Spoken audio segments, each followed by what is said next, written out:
let's see one of the question. I am using the book T.S. Grewal, Double Entry Bookkeeping, Accounting for Companies, Volume 2, 2026 edition. So उसमें exercises में page number 9.79 में question है Nipah limited issued 10,000 debentures of ₹100 each. क्या बताया है हमें? Nipah limited ने कितने डिबेंचर्स इशू किए हैं? 10,000. किसकी ईच प्राइस कितनी है? पर ईच 100 ईच. ठीक है, 100 एक डिबेंचर की प्राइस है और प्रीमियम कितना है उस पर? इश्यूड एट प्रीमियम बोला है. प्रीमियम पे इशू करना मतलब प्रीमियम की जो अमाउंट हम पे करते हैं उस पे 30% payable of nominal face value on application including premium and the balance on allotment. ठीक है, प्रीमियम पे इशू किया है तो 100 + 10 कितना हुआ? 110. इसको हम डिवाइड कर रहे हैं एप्लीकेशन में. एप्लीकेशन में 30% ऑफ नॉमिनल फेस वैल्यू हमारी हुई 100 रुपीज़. तो ये फेस वैल्यू का 30% यानी कि 30 रुपीज़ एप्लीकेशन में हुआ. और इंक्लूडिंग प्रीमियम मतलब 10% प्रीमियम है तो 30 नहीं, हम 30 - 10.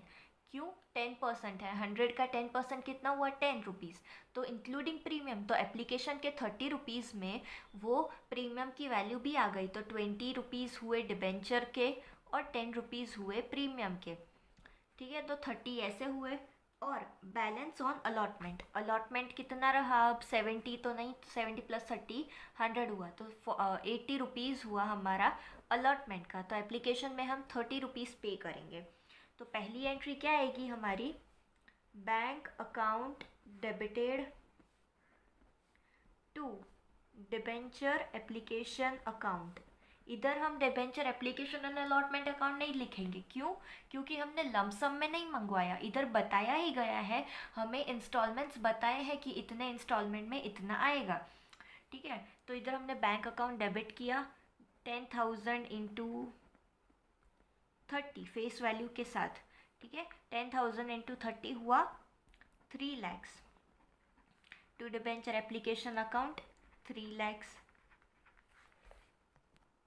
और अब हमने क्या सीखा कि जो अभी हमने क्रेडिट किया है वो अब हम सेकेंड एंट्री में डेबिट करेंगे. इधर आएगा उसका बीइंग एप्लीकेशन मनी रिसीव्ड.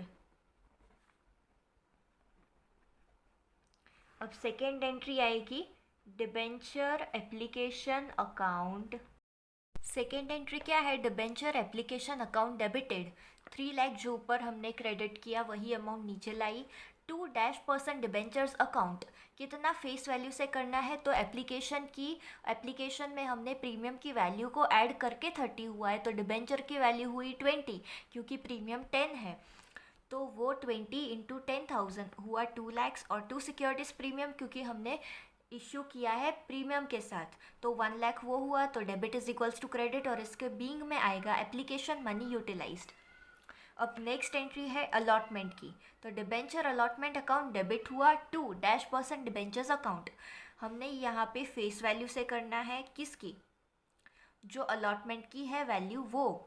तो अलॉटमेंट की कितनी अमाउंट है? 80 रुपीज़. तो 10,000 × 80 कितना हुआ? 8 lakhs. तो being allotment money is due. अभी हम रिसीव करेंगे. फोर्थ एंट्री आएगी bank account debit the receiver.